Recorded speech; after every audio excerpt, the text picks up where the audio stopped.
எல்லோருக்கும் வணக்கம். நான் தான் உங்களின் பா. நம்ம சேனலை பார்க்குற எல்லோருக்கும் ரொம்ப நன்றி. அப்படியே மறக்காம நம்ம சேனலை சப்ஸ்கிரைப் பண்ணிடுங்க. இன்னைக்கு வீடியோல நம்ம ஃபிஷ்ஷஸ்க்கு என்ன ஃபுட்டு போட போறோம் அப்படிங்கிறத பார்க்க போறோம். எந்த மாதிரியான ஃபுட்ஸ் எந்தெந்த டைப்ல ஃபுட் கொடுக்குறேன் அப்படிங்கிறத பார்க்கலாம். இப்போ ஃபிஷ்ஷஸ்க்கு எப்பவுமே ரொம்ப பசிக்குதுன்னா நம்ம கிட்ட போன உடனே பார்த்தீங்கன்னா அந்த மாதிரி மேலே வந்துருவாங்க. அதுக்கு முன்னாடிலாம் பார்த்தீங்கன்னா சைலண்டா கீழே அங்க இங்கன்னு சுத்திட்டு இருப்பாங்க. ஃபுட் இருக்கப்போ, ஃபுட் இல்லாதப்போ ஆட்டோமேட்டிக்கா நம்ம கிட்ட போனோடனே மேல வந்துருவாங்க. இதுக்கு வந்து நான் 2 டைப் ஆஃப் ஃபுட் குடுக்குறேன். இது வந்து பார்த்தீங்கன்னா, மைக்ரோ பெல்லட் அப்படின்னு சொல்லிட்டு, இது வந்து ரொம்ப சின்ன சின்னதா மைக்ரோ சைஸ்ல இருக்கும். அதாவது ஒரு மரத்தூள் மாரி இருக்கும் பார்க்கறதுக்கு நம்மளுக்கு. இது வந்து ஒரு சின்ன ஸ்பூன்ல 1 ஸ்பூன் அந்த மாதிரி போடுவேன் மார்னிங்ல. ஈவினிங்ல பார்த்தீங்கன்னா, இந்த ஃபுட் இது வந்து குட்டி குட்டியா ரவுண்ட் ரவுண்டா இருக்கும். இது யூசுவலா எல்லாரும் யூஸ் பண்ற ஃபுட்டு தான். இந்த ஃபுட்டை வந்து ஈவினிங் டைம்ல நான் போட்டுருவேன். ஸோ 2 ஃபுட்டும் மாத்தி மாத்தி போடுவேன். அந்த மைக்ரோ பெல்லட் வந்து ரொம்ப சின்ன சின்ன ஃபிஷ் கூட சாப்பிட்ரும். இப்போ இந்த ஃபுட்டை போடுறேன் பாருங்க. நம்ம ஃபுட்டை எடுத்துட்டு வந்த உடனே அவங்களுக்கு வந்து தெரிஞ்சிடும். பிகாஸ் அவங்களுக்கு வந்து அந்த டைமும் கரெக்டாக தெரிஞ்சிடும். நம்ம வந்து அதை ப்ராக்டிஸ் பண்ணுவோமா, morning one time evening one time.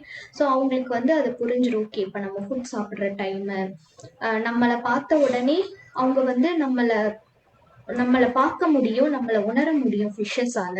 So நம்ம ஃபுட்டை எடுத்துட்டு வந்தோடனே அவங்களுக்கு தெரிஞ்சிடும் ஃபுட்டு தான் அப்படின்னு சொல்லிட்டு. ஸோ அதுக்கப்புறம் இந்த மாதிரி ஹாப்பியாக சாப்பிட ஆரம்பிச்சிருவாங்க. ஃபிஷ்ஷஸ் வந்து பார்த்தீங்கன்னா, நான் நினைச்சது என்னன்னா, இது வந்து நான் சொல்றது வந்து சயின்டிஃபிக்கா அப்படி சொல்லல. என்னுடைய அனுபவத்துல எப்படி நான் சொல்றேன்னா, ஃபிஷ்ஷஸ் வந்து அதுங்க வந்து நம்மள பார்க்க முடியும். நம்ம மனுஷங்கள பார்க்க முடியும். நம்ம கிட்ட போன உடனே அவங்களும் மேல வருவாங்க. எல்லாரும் மேல வருவாங்க.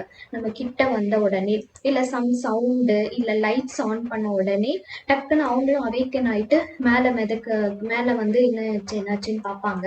சில டைம் ஏதாவது பம்ப் நாங்க ஸ்டாப் பண்ணிட்டோம். இந்த வாட்டர் பம்ப் இருக்கும் இல்லையா, ஆக்சிஜனுக்காக, அதை ஸ்டாப் பண்ணிட்டோம்னு பாத்தீங்கன்னா எல்லாம் சைலண்டா ஒரு மூலையா போயிடுவாங்க, அடியில போயிடுவாங்க. ஸோ அந்த மாதிரி இந்த கப்பீஸ் வந்து அதனால நம்மளை பார்க்க முடியும். நம்ம போய் கை வச்சோம்னா, கிளாஸ் மேல கை வச்சோம்னா அதுங்க உடனே எல்லாமே கிட்ட வந்துருவாங்க. நம்ம கிட்ட வந்துட்டு கிளாஸ் ஆண்ட பார்ப்பாங்க. ஸோ அந்த மாதிரி வந்துட்டு அதுங்க ஹைடும் பண்ணிக்கோங்க. சில டைம் அதுங்களுக்கு வந்து நம்ம இருக்கிற உணர்வு தெரிஞ்சதுன்னா அந்த ஸ்டோன்ஸ்க்கு பின்னாடி இல்ல பிளான்ஸ்க்கு பின்னாடி அந்த மாதிரி போய் ஹைட் ஆயிக்குவாங்க. ஸோ அந்த மாதிரி அதுங்களுக்கும் சம் ஃபீலிங்ஸ் இருக்கு அப்படிங்கிறத நான் வந்து இந்த கப்பீஸ் வளர்க்க ஆரம்பிச்சதுல இருந்து நான் உணர்ந்தது. ஸோ இதுதான், நான் வந்து morning one time evening one time இந்த ஃபுட்டு தான் அந்த ஃபிஷ்ஷுக்கு நான் போடுவேன். ஸோ நீங்களும் கப்பீஸ் வச்சிருந்தீங்கன்னா இந்த மாதிரி 2 டைம்ஸ் அ டே ஃபுட் போடுங்க. இது வரைக்கும் இந்த வீடியோ பார்த்ததுக்கு ரொம்ப நன்றி.